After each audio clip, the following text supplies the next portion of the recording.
नमस्कार, बाजार अगले हफ्ते में आप सभी का स्वागत है। मैं हूं स्वाति रायना। इस शो में हम आपको बताएंगे बाजार में कैसा रहा आज का दिन, साथ ही अब अगले हफ्ते यानी मंगलवार को अब आप स्ट्रैटेजी क्या बना सकते हैं। हमारे साथ शो में शामिल हो चुके हैं जी बिजनेस के मैनेजिंग एडिटर अनिल सिंघवी, स्वागत करते हैं। और साथ ही हमारे साथ आज जो खास मेहमान है उनका भी परिचय करा दे, ट्रेड स्विफ्ट ब्रोकिंग के संदीप जैन। संदीप जी, आपका भी बहुत स्वागत है। और पूरी रिसर्च टीम हमारे साथ है, उनका भी परिचय से जानेंगे बाजार का हाल और इंटरनेट वॉर में भारती का नया प्रहार। मानसी बताएंगे अप्रैल सीरीज के अहम इवेंट्स और क्यों दाम बढ़ा सकती है सीमेंट कंपनियां। साथ ही स्टील सेक्टर की तेजी से किसे होगा फायदा, हमें बताएंगे आशीष। सबसे पहले बाजार के आज के कारोबार पर एक नजर डाल लेते हैं। शुक्रवार को हमने देखा बाजार में अच्छी बढ़त देखने को मिली। निफ्टी और सेंसेक्स दोनों हरे निशान में बंद हुए और कारोबार के अंत में सेंसेक्स 568 अंकों की बढ़त के साथ 49,008 के स्तर पर बंद हुआ। वहीं निफ्टी 182 अंकों की मजबूती के साथ 14,507 पर बंद हुआ। एफआईआईज और डीआईआईज ने क्या संकेत दिए, उस पर भी एक नजर डालें आंकड़ों के जरिए। एफआईआईज यानी विदेशी संस्थागत निवेशकों ने कैश मार्केट में 50 करोड़ की बिकवाली की है। वहीं डीआईआईज यानी घरेलू संस्थागत निवेशकों ने करीब 1,703 करोड़ रुपए की आज खरीदारी की।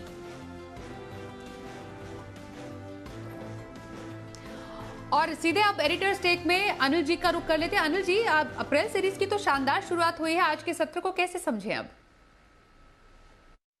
होली के लंबे वीकेंड के पहले हफ्ते के आखिरी दिन और अप्रैल सीरीज की शुरुआत के पहले दिन भारतीय बाजारों ने दिखाया दमखम। पिछले 5 दिनों की कमजोरी से उबर कर दमदार ग्लोबल संकेतों के चलते भारतीय बाजारों में शुरुआत मजबूती के साथ हुई और मजबूत शुरुआत के बाद हल्के फुल्के उतार चढ़ाव के बाद बाजार वापस से ऊपर की तरफ तेजी के साथ बढ़ते नजर आए और क्लोजिंग जो मिली बेहतरीन 14,500 के ऊपर बंद होने में कामयाब रहा निफ्टी और 33,300 के ऊपर बैंक निफ्टी में क्लोजिंग आती हुई दिखी तो अच्छी खरीदारी होती दिखी। पूरा सपोर्ट ग्लोबल मार्केट से आता हुआ दिखा। रोलओवर्स जो हुए वो काफी हल्के थे। एफआईज की तरफ से भी तेजी की पोजीशन काफी कम हो चुकी थी और हल्के बाजार में जब ग्लोबल मार्केट से एक अच्छी रिकवरी के संकेत आते दिखे तो सीरीज के पहले ही दिन दमदार खरीदारी होती नजर आई और खरीदारी चौतरफा थी। लगभग सारे सेक्टर्स हरे निशान में बंद होने में कामयाब रहे और खरीदारी भी होती हुई दिखी, न सिर्फ दिग्गजों में बल्कि मिड कैप और स्मॉल कैप शेयरों में। जो एक रुकावट का लेवल और रेंज है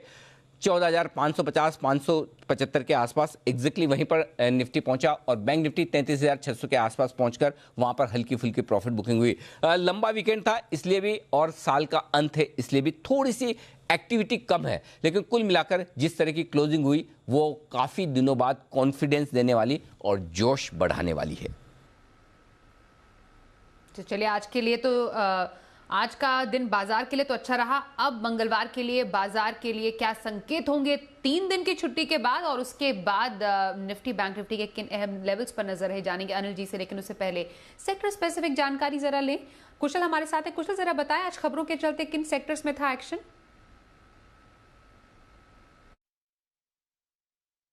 जी, तो कारोबारी हफ्ते के आखिरी दिन और लंबे वीकेंड के पहले बाजारों में जो है आज बढ़िया तेजी देखने को मिली। इनफैक्ट अप्रैल सीरीज का जो आगाज हुआ वो काफी बेहतरीन था। इनफैक्ट यहां पर अगर आप देखें तो निफ्टी में चढ़ने वाले शेयरों में मेटल्स का बोलबाला था, जिसमें टाटा स्टील जो था वो टॉप गेनर निकल कर आया। साथ ही बजाज फिनसर्व, एशियन पेंट्स जैसे शेयरों में भी 3 से 4% तक का उछाल देखने को मिला। वहीं गिरावट के शेयरों में यूपीएल और पावर ग्रिड जो थे वो टॉप लूजर रहे निफ्टी में। साथ ही मेटल स्पेस की मैं बात कर रहा था तो टाटा स्टील के साथ साथ जीएसपीएल, सेल, इन सब काउंटर्स में बहुत ही शानदार तेजी आज के सत्र में दर्ज होती हुई दिखी। साथ ही एफएमसीजी काउंटर्स जो हैं वो काफी अच्छी हीटअप होते हुए दिखे, जहां पर गोदरेज कंज्यूमर्स आप देखिए इंट्राडे में 4 से 5% का आपको इसमें देखने को मिला। एचयूएल जो एफएमसीजी का दिग्गज है वहां पर भी ऑलमोस्ट 4% तक की तेजी आज के सत्र में दर्ज होती हुई नजर आई। यही नहीं, रियल्टी स्पेस भी आज काफी एक्शन में रहा, जहां पर ब्रिगेड एंटरप्राइजेस, गोदरेज प्रॉपर्टीज जैसे शेयर जो है शामिल रहे। यहां पर भी अच्छी तेजी बनी और ऑटो स्पेस से अशोक लेलैंड काफी दिनों से जिसकी पिटाई हो रही थी, यहां पर अच्छी तेजी जो है दोबारा से लौटती हुई दिखी और 3 से 4% का उछाल ये भी दर्ज करता हुआ नजर आया।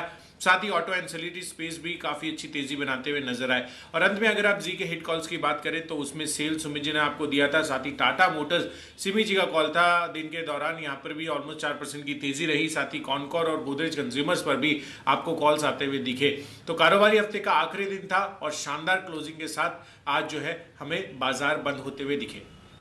तो किस सेक्टर में क्या एक्शन देखने को मिला कुशल से हमने जाना। अब हमारे आज के एक्सपर्ट संदीप जी का रुख कर लेते हैं। संदीप जी, अप्रैल सीरीज की अच्छी शुरुआत हुई है, क्या संकेत माने बाजार के लिए?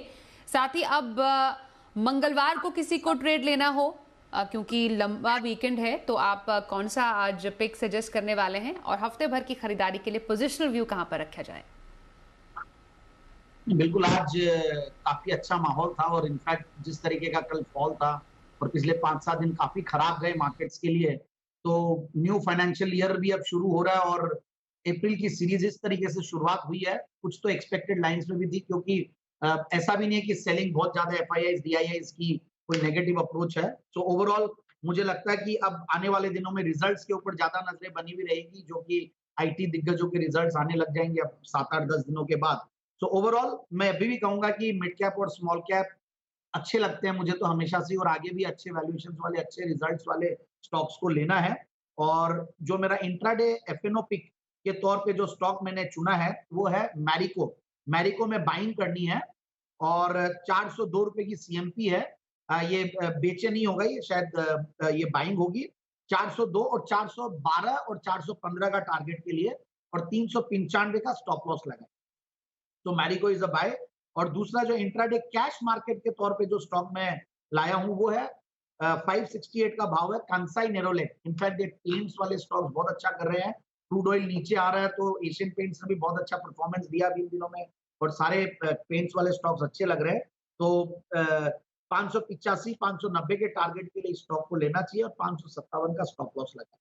और पोजिशनल पिक के तौर पे एक फैंटास्टिक क्वालिटी कंपनी है और बिल्डिंग मटेरियल्स की कंपनियां बहुत अच्छा कर रही है, और इंटीरियर इंफ्रास्ट्रक्चर में एक कंपनी है Greenlam industries, one of the finest plywood और लैमिनेट्स मैन्युफैक्चरिंग की कंपनी है। और मुझे लगता है 927 के जो भाव है ये आराम से 1030 छू देंगे आने वाले कुछ दिनों में, और 890 का स्टॉप लॉस लगाएं। तो पोजिशनल पिक के तौर पे ग्रीनलैम इंडस्ट्रीज।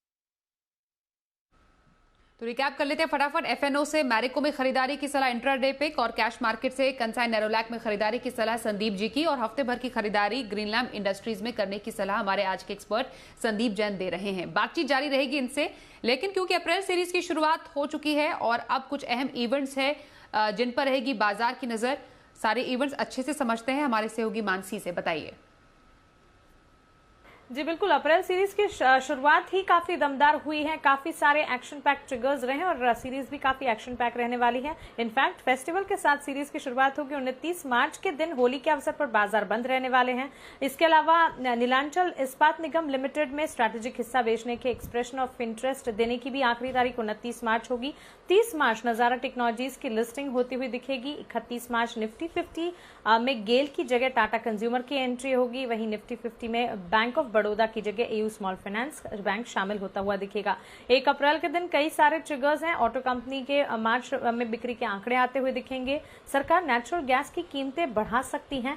इसके अलावा न्यू फॉरेन ट्रेड पॉलिसी भी इस दिन लागू होती हुई दिखेगी। वहीं 1 अप्रैल 2021 से फ्रंट एयरबैग भी अनिवार्य हो जाएगा। टेलीकॉम कंपनियों के लिए एजीआर भुगतान का समय शुरू होगा इस दिन, और पीएलआई स्कीम भी 1 अप्रैल से लागू होती हुई दिखेगी। 2 अप्रैल के दिन गुड फ्राइडे के मौके पर भारत के अलावा यूएस समेत विदेशी बाजार बंद रहेंगे। 5 अप्रैल मॉनेटरी पॉलिसी कमेटी की 3 दिवसीय बैठक शुरू होगी। ईस्टर के मौके पर अमेरिकी बाजार बंद रहेंगे 5 अप्रैल को, और हांगकांग में भी छुट्टी ही रहेगी। 6 अप्रैल इंडिग्रिड ट्रस्ट का राइट्स इशू 6 से 13 अप्रैल तक खुलेगा। 7 अप्रैल आरबीआई की क्रेडिट पॉलिसी आएगी। बारबेक्यू नेशन की लिस्टिंग होगी, और साथ ही वेदांता का ओपन ऑफर जो है वो बंद होता हुआ दिखेगा। 8 अप्रैल के दिन मैग्मा फिनकॉर्प का ओपन ऑफर खुलेगा। वहीं 9 अप्रैल आईपीएल की शुरुआत, पहला मैच चेन्नई में खेला जाएगा। 12 अप्रैल फरवरी आईआईपी, मार्च सीपीआई के आंकड़े आएंगे। 13 अप्रैल इंडिग्रिड ट्रस्ट का राइट्स इशू बंद होगा। इन्फोसिस की 13 और 14 अप्रैल Q4 नतीजों पर बोर्ड बैठक है। 17 अप्रैल के दिन एचडीएफसी बैंक मार्च तिमाही के नतीजे जारी करेगा। वहीं 26 अप्रैल मैग्मा फिनकॉर्प का ओपन ऑफर बंद हो जाएगा। 27 अप्रैल के दिन सुप्रीम कोर्ट में अमेजॉन की अपील पर सुनवाई होगी, और साथ ही 28 अप्रैल को फ्यूचर रिटेल रिलायंस डील पर अगली सुनवाई होगी, और अंत में 29 अप्रैल वायदा सीरीज का ये आखिरी दिन होगा। एक्सपायरी अप्रैल सीरीज की होती हुई दिखेगी। मानसी, आपने अप्रैल सीरीज के अहम इवेंट्स तो बता दिए, लेकिन एक और खबर है जिस पर आपसे जानकारी लेंगे, और सीमेंट कंपनियां फिर दाम बढ़ाने की तैयारी में है। आखिरकार क्यों ये दाम बढ़ेंगे सीमेंट कंपनियों के? जी बिल्कुल, देखिए मार्च की शुरुआत में सीमेंट की कीमतें बढ़ी थी, फिर मार्च के एंड तक एक डिब्बी दिखा, लेकिन फोरकास्ट अब ये कह रहे हैं कि अप्रैल के पहले हफ्ते में सीमेंट के दाम 20 से 25 रुपए प्रति बोरी बढ़ते हुए दिख सकते हैं। मार्च की शुरुआत में भी बढ़त हमने देखी। ट्रेड और नॉन ट्रेड दोनों ही सेगमेंट में फरवरी के मुकाबले मार्च में अच्छा प्रदर्शन रहा। सीमेंट के नॉन ट्रेड सेगमेंट कीमतों में 5.8% का उछाल मंथ ऑन मंथ बेसिस पर दिखा, वहीं ट्रेड सेगमेंट में कीमतों में 3.6% का उछाल मंथ ऑन मंथ बेसिस पर हमने दिखा। अब अप्रैल में कितनी कीमतें बढ़ सकती हैं? सबसे पहले तो पूर्वी भारत में 20 रुपए प्रति बोरी कीमतें बढ़ने का अनुमान है, वहीं दक्षिण भारत में 20 से 25 रुपए प्रति बोरी कीमतों में बढ़त का अनुमान लगाया जा रहा है। पैन इंडिया बेसिस पर मार्च के महीने में भी कीमतें अच्छी ही रही, चाहे उत्तर मध्य पूर्व भारत में अच्छे लेवल्स पर अच्छी कीमतों में बढ़ोतरी देखने को मिली, हालांकि दक्षिण भारत में हमने हल्की सी ही बढ़त देखी और साथ ही पश्चिम भारत में भी करीब 4.1% की बढ़त रही। पैन इंडिया 4.3% की बढ़त देखने को मिली। तो कीमतों का ट्रेंड अच्छा है। फरवरी के मुकाबले मार्च अच्छा रहा और मार्च के मुकाबले अप्रैल भी अच्छा रह सकता है। ये फोरकास्ट सीमेंट कीमतों। बहुत शुक्रिया आपका सीमेंट के बढ़ते दामों पर भी और ज्यादा जानकारी देने के लिए। मानसी, आगे बढ़ते हैं, जरा स्टील सेक्टर का फोकस करते हैं और यहाँ पर जो एक तेजी है उसका फायदा किसको मिलता हुआ नजर आ रहा है? इंपैक्ट जरा अच्छे से समझते हैं हमारे सहयोगी आशीष से, बताइए। देखिए, स्टील सेक्टर में तेजी को प्ले करने के लिए सेल एक बेहतरीन स्टॉक हो सकता है और इसके पीछे 3 कारण है। सबसे पहले अगर आप देखें तो अन्य कंपनियों के मुकाबले जो सेल है, इसके जो मार्जिन है वो बेहतर देखने को मिलेंगे। इसके पीछे का कारण ये है कि कंपनी के पास 9 कैप्टिव आयरन ओर खदानें हैं, जहां से अगर आप देखें तो ऑलमोस्ट 37 मिलियन टन प्रति वर्ष का उत्पादन होता है। आयरन ओर का सरप्लस है इनके पास, यानी अगर आप देखें तो इनके जो मार्जिन है वो बेहतर देखने को मिलेंगे। दूसरा कारण ये है कि स्टील कंपनियों में एक दिक्कत का कारण होता है कर्ज काफी ज्यादा होता है, लेकिन सेल में अगर आप देखें तो FY9 से लेके FY20 तक इनका क्षमता विस्तार का प्लान चला था, वो प्लान पूरा हो गया है। यानी अब इनके पास जो कैश होगा, फ्री कैश फ्लो बेहतर होंगे और इसका इस्तेमाल कंपनी जो है अपने कर्ज को घटाने में कर सकती है। माना जा रहा है कि FY23 के अंत तक कंपनी जो अपना कर्ज है इसे घटाकर 30,500 करोड़ करेगी। फिलहाल अगर आप देखें तो करीब 47,000 करोड़ के पार का कर्ज है कंपनी के पास, भारी भरकम कर्ज है। लेकिन यहां से भी अगर आप देखें तो सुधार देखने को मिलेगा। कंपनी की जो बैलेंस शीट है वो मजबूत होती हुई नजर आएगी। और तीसरा कारण ये देखिए कि मौजूदा भाव के हिसाब से अगर आप देखेंगे ना तो आपको वैल्यूएशन बेहद सपोर्टिव नजर आएंगी। अगले साल के EV एबिटा के मुकाबले अगर आप देखें तो केवल सिर्फ 4 के मल्टीपल पर मिल रहा है और दिग्गज कंपनी जैसे जिंदल ग्रुप को देखिए या फिर आप टाटा स्टील को देख लें तो कंपनी की जो वैल्यूएशन है वो 25 से 30% के डिस्काउंट पर है। केवल 4 टाइम्स EV एबिटा पर आपको ये स्टॉक मिल रहा है और माना जा रहा है कि जो कंपनी के डिविडेंड यील्ड है वो बेहद आकर्षक है। करीब 5 से लेकर 7% की जो डिविडेंड यील्ड है वो बरकरार देखने को मिलेगी, जिसके चलते देखिए हो सकता है कि जो स्टील सेक्टर में तेजी है इसको ये स्टॉक आउट परफॉर्म करता हुआ नजर आए। चलिए, तो स्टील कंपनियों पर जानकारी लेते हुए आशीष से आगे बढ़ते हैं और देखते हैं शो का खास सेगमेंट शर्मा जी का ऑप्शन।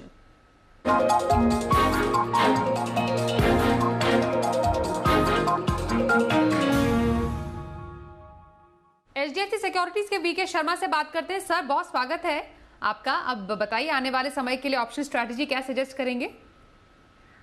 स्वाति जी, आपको और इस सेगमेंट के सभी दर्शकों को नमस्ते। तो आज के जो मैं 2 स्टॉक ऑप्शन सजेस्ट कर रहा हूँ वो हैं, दिग्गज ही हैं, स्टेट बैंक ऑफ इंडिया और कोल इंडिया। और स्टेट बैंक ऑफ इंडिया में आज आधे प्रतिशत जैसी वृद्धि थी, तो ये थोड़ा चल सकता है कल। तो 360 की अप्रैल की कॉल खरीदी जा सकती है।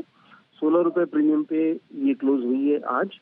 स्टॉप लॉस रखें 13 रुपए का, टारगेट आपका रहेगा 21 रुपए। इसी तरह से कोल इंडिया जो 130 रुपए की कॉल अप्रैल महीने की सजेस्ट कर रहा हूँ लेने के लिए, 5 रुपए इसका स्टॉप लॉस रहेगा 3.5 रुपए और टारगेट आपका रहेगा 7.5 रुपए। ध्यान रखिए कि ये जो ऑप्शन है इनके अंदर आपको स्टॉप लॉस रखना है और इसको बढ़ाते जाना है, जिससे कि आपको प्रॉफिट में एग्जिट हो या स्टॉप लॉस हो जाएगा तो आपको लॉस कम होगा। और ये दोनों को ध्यान से, ये पहली इंपॉर्टेंट बात ये भी है समझने की कि जैसे मैंने कल जो कॉल ऑप्शन दिए थे, पुट ऑप्शन दिए थे, उसके लिए कहा था कि पहले अनिल जी से पूछ लीजिए सुबह का क्या हिसाब किताब होता है। और आज जैसे सुबह से ही शॉर्ट कवरिंग थी तो मना किया था कि ऐसे माहौल में न करें। तो इसी तरह से अभी जब मैं कॉल दे रहा हूँ तो सुबह का माहौल कैसा है, अगर नीचे जाने वाला हो और खराब हो तो इसको कॉल को भी न लें। तो ये बहुत आवश्यक है इस वक्त वोलेटाइल मार्केट में कि आज की कॉल को कल के एनवायरनमेंट में परखने की आवश्यकता है, जो मैं समझता हूँ कि आपके सभी समझदार दर्शक जरूर करेंगे। नमस्ते, ये सोमवार की कॉल है और नमस्ते और जय Hind. Have a nice weekend. बहुत शुक्रिया शर्मा जी, हमारे साथ ऑप्शन स्ट्रैटेजी लोगों तक पहुंचाने के लिए। वक्त एक लंबे वीकेंड के बाद मंगलवार के लिए बाजार पर क्या स्ट्रैटेजी रहे, समझते हैं अनिल जी से। जहां तक सोमवार का सवाल है, बाजार बंद है, मंगलवार को खुलेंगे 3 दिनों के लंबे वीकेंड के बाद। तो शुक्रवार के और सोमवार के बाजार अमेरिका के कैसे रहते हैं वो तो होगा ही, और मंगलवार सुबह सुबह डाउ फ्यूचर्स कैसे रहते हैं। तो ये ढेर सारा एक्शन है जिस पर आपको नजर रखनी है, और साथ ही ये भी देखना है कि सीरीज के पहले दिन क्या एफआईज की तरफ से दमदार खरीदारी और शॉर्ट कवरिंग के संकेत आते हुए दिखते हैं, या फिर ट्रेडर्स ने ही दम लगाकर खरीदारी की है। ये सारे संकेतों के बीच मंगलवार को जब भारतीय बाजार शुरुआत करेंगे तो कुछ लेवल्स आपके लिए अहम होंगे, और वो मजबूत सपोर्ट के लिहाज से 14,350, 14,375 ये निफ्टी पर मजबूत सपोर्ट का काम करेगा। और ऊपरी स्तरों पर एक बार 14,600 को पार करने के बाद अगला टारगेट जो निफ्टी का बनेगा इस रिकवरी में, वो 14,700 से लेकर 14,775 की रेंज का बनेगा। वहां तक निफ्टी जाने की कोशिश कर सकता है, वहां पर आपके लिए प्रॉफिट बुकिंग करने की राय होगी। जहां तक बैंक निफ्टी का सवाल है, 33,000 के आसपास मजबूत सपोर्ट है आप कह सकते हैं, और जब तक ये नहीं टूटता है, इसके नीचे बंद नहीं होता है, तब तक बैंक निफ्टी में भी आप रिकवरी की उम्मीद कर सकते हैं। ऊपरी स्तरों पर 33,850, 34,000 एक हल्की रुकावट का लेवल है जहां तक बैंक निफ्टी जाने की कोशिश कर सकता है, और उन लेवल पे आपको नजर रखनी है। तो कुल मिलाकर रिकवरी आई है, जोश आया, लेकिन वो कॉन्फिडेंस की रिकवरी बड़ी है और टिकाऊ है, इसके संकेत आपको मंगलवार के ट्रेडिंग सेशन से ही आते हुए दिखेंगे। मेक और ब्रेक ट्रेडिंग सेशन होगा, देखनी होगी बाजार की ताकत क्या आज जो शुक्रवार को दिखी है वही मंगलवार को भी बरकरार रह पाती है या नहीं। बाजार की स्ट्रैटेजी समझने के बाद ऑप्शन की स्ट्रैटेजी समझते हैं मोतीलाल ओसवाल के चंदन तापड़िया से। चंदन जी स्वागत है। ऑप्शन की स्ट्रैटेजी मंगलवार के लिए कहां रखें? जी नमस्कार। सबसे पहले तो आप सभी को और जी बिजनेस के दर्शकों को होली के एडवांस में शुभकामनाएं। और सेटअप यहाँ पे अच्छे लग रहे हैं। एक तो टाटा स्टील है, टाटा स्टील में पॉजिटिव मोमेंटम में सारे मेटल अच्छा कर रहे हैं, तो 800 की कॉल टाटा स्टील की ले, 23 रुपए के आसपास क्लोज हुई है, 16 रुपए का स्टॉप लॉस, 36 रुपए तक के टारगेट यहाँ पे बनने चाहिए। और दूसरा यहाँ पे फार्मा से रहेगा सन फार्मा, 600 की कॉल लेने की सलाह रहेगी, जो 15 रुपए के आसपास क्लोज हुई है, 9 रुपए का स्टॉप लॉस लगाइए। और हमारा मानना है कि सन फार्मा में तेजी रहेगी और ये 600 रुपए वाली कॉल 27 रुपए तक जाने की पूरी संभावनाएं बन रही। बहुत शुक्रिया चंदन जी शो में शामिल होने के लिए, ऑप्शन स्ट्रैटेजी के लिए। और संदीप जी, लंबी अवधि की खरीदारी, लॉन्ग टर्म इन्वेस्टमेंट पे कौन सी? बिल्कुल एक बेहतरीन सस्ती वैल्यूएशन वाली वैल्यू पिक है, वो है Gujarat industries power company limited. ये स्टॉक मैंने भी रिसेंटली रेकमेंड किया था और अनिल जी ने भी किया था, और उसके बाद बहुत बढ़िया रिटर्न्स दिया था और करीब 90 रुपए 91 रुपए तक गया था। और अब ये करेक्ट किया हुआ स्टॉक, क्योंकि रीजन बीइंग कि बीच में पीएसयूज फुल फ्लेवर में आ गए थे, फुल फॉर्म में थे, और दूसरा मिड कैप स्मॉल कैप में एक करेक्शन आया पिछले 5-6 दिनों में। तो ये एक अच्छा समय है जिसको यूटिलाइज करना चाहिए इन टाइप के वैल्यू पिक्स को लेने में। 5-6 के पी मल्टीपल पे स्टॉक मिल रहा है, और book value, price to book value multiple 0.39, मतलब 0.40 के लगभग की price to book value multiple, बहुत सस्ता। उसके सामने आप डिविडेंड यील्ड देखिए करीब 4% के लगभग। पिछले 5 साल में कंपनी की प्रॉफिट की कैगर भी 12-13% के लगभग रही है, और सबसे इंपॉर्टेंटली डाउनसाइड रिस्क बहुत कम है।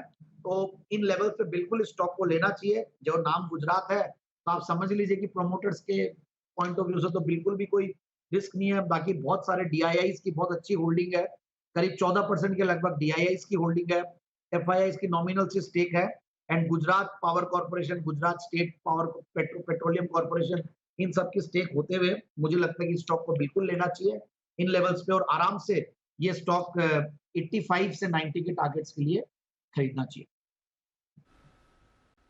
GIPCL में लंबी अवधि की खरीदारी करने की सलाह संदीप जी की। बहुत शुक्रिया संदीप जी, शो में शामिल हुए। होली की आपको भी बहुत सारी शुभकामनाएं देते हैं, साथ ही हमारे तमाम सहयोगियों को भी शुक्रिया करते हैं। तो आज के लिए शो में बस इतना ही।